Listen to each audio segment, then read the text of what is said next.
अस्सलाम वालेकुम दोस्तों, मेरा नाम है नवीद और आप देख रहे हैं मेरा यूट्यूब चैनल नवीद नेटवर्क।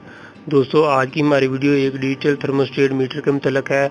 आज हम आपको बताएंगे कि ये थर्मोस्टेट मीटर जो है वो कहाँ पर इस्तेमाल होता है, और इसके अलावा हम इसकी सेटिंग के मुतल्लिक़ भी आपको बताएंगे कैसे करनी है, और इसके कनेक्शन के मुतल्लिक़ भी डिटेल बताएँगे, और इसकी प्राइस के मुतल्लिक़ बताएँगे कि ये कितने का आता है।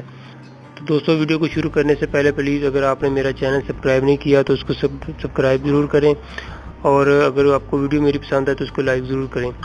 दोस्तों, ये थर्मोस्टेट जो है वो मुझे 600 रुपये का मिला है, और इसका इस्तेमाल कहाँ होता है, ये अमूमन जो है वो हैचरी के अंदर इस्तेमाल होता है। हैचरी मीन के अंडों से बच्चे निकालने के लिए जो मशीन इस्तेमाल होती है, वो उन मशीन के अंदर जो है वो ये थर्मोस्टेट इस्तेमाल होता है। इसके अंदर पहले जो ये वाला थर्मोस्टेट लगा हुआ था तो ये ख़राब हो चुका है। ये ऑलरेडी पहले से लगा हुआ था, लेकिन अभी इस तरह के थर्मोस्टेट नहीं आ रहे। तो अभी जो है वो मुझे डिजिटल थर्मोस्टेट जो है वो मिला है, तो अभी हम इसको इस मशीन के अंदर फिक्स करेंगे।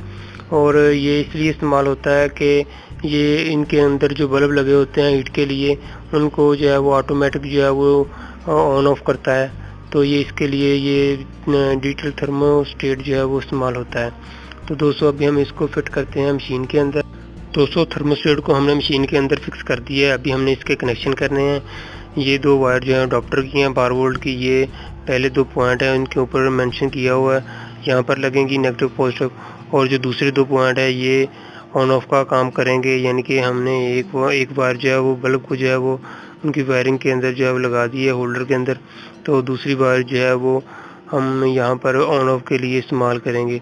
दोस्तों, अभी कनेक्शन जो है वो कंप्लीट हो गए हैं, तो अभी हम इसको चला के चेक करते हैं और देखते हैं कि ये कैसे वर्क करता है। दोस्तों, इस सर्किट के ऊपर 3 बटन दिए गए हैं टेम्परेचर सेट करने के लिए। तो हम टेम्परेचर जो है वो 37 से 38 जो है वो टेम्परेचर करेंगे, यानी कि 37 के ऊपर बल्ब जो है वो ऑन हो जाएं, और जैसे ही 38 टेम्परेचर हो तो बल्ब जो है वो ऑफ हो जाए। तो अभी जो है वो टेम्परेचर बढ़ रहा है। जैसे ही 38 टेम्परेचर होगा, ये सर्किट जो है वो कहाँ इसके अंदर ले लगी हुई है, ये इसको कट ऑफ करेगा और बल्ब जो है वो ऑफ हो जाएंगे। और जैसे ही टेम्परेचर जो है वो 37 हो जाएगा, यानी कि 38 से नीचे आके 37 पे आएगा, तो ये बल्ब जो है वो ऑन हो जाएंगे। अभी बल्ब जो है वो ऑफ है, तो जैसे ही टेम्परेचर जो है वो 37 से नीचे आएगा तो ये इसको जो है वो ऑन करवा देगा, और जैसे ही 38 टेम्परेचर जाएगा तो ये बल्ब को जो है वो ऑफ करवा देगा। तो अंडों से बच्चे निकालने के लिए जो हैचरी के अंदर टेम्परेचर चाहिए वो 37 से 38 टेम्परेचर चाहिए। तो अंडों से बच्चे जो है वो तकरीबन 19 से 21 दिन के अंदर जो है वो निकलने शुरू हो जाते हैं। ये इसके अंदर एक ट्रे रखेंगे जिसके अंदर पानी डालेंगे, और इस जाली के ऊपर जो है वो अंडे रखेंगे बच्चे निकालने के लिए। तो दोस्तों, उम्मीद है कि आपको आज की मेरी वीडियो पसंद आई होगी। फिर मिलेंगे एक नई वीडियो के साथ, तब तक के लिए अल्लाह हाफिज़।